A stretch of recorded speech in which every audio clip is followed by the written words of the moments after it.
చూసిరా ఈ egg curry ఎంత బాగుంటుందంటే ఒకసారి నేను చేసినట్టు చేసి చూడండి. చాలా టేస్ట్ ఉంటుంది. ఈ వెదర్కి చల్లగా ఉంటుంది కదా, వేడి వేడి అన్నంలో ఎంత బాగుంటుంది అనుకుంటున్నారు. ఒకసారి రెసిపీలోకి వెళ్దామా? ఓకే, హాయ్ అండి. మనం ఈరోజు అప్పటికప్పుడు చేసుకునే ఎగ్ కర్రీ ఎట్లా చేసుకోవాలనో బ్యాచిలర్స్ కొరకు చూపిస్తాను.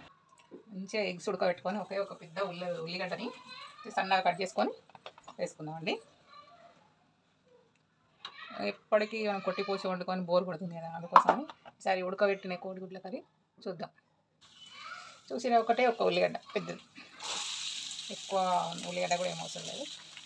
చేసుకునే దాన్ని బట్టి ఇద్దరు ఉంటే ఒక ఉల్లిగడ్డ చాలు. అంతే ఫ్రై కావాలి.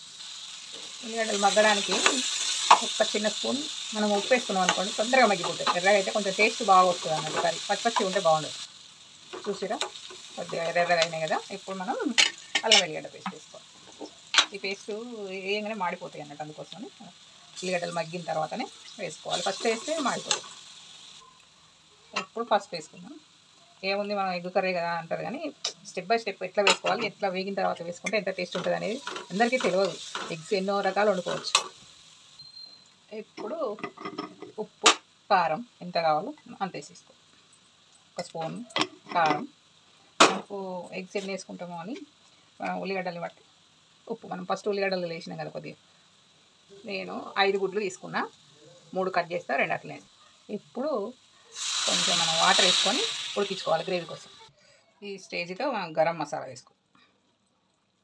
అంటే గుడ్లు వేసినాక మళ్ళీ కలిపితే బాగుండదు కదా, గుమగుమలు ఆడిపోతుందండి గ్రేవీ. ఇప్పుడు మనం కట్ చేసుకున్న ముక్కలు వేసేసుకుందాం.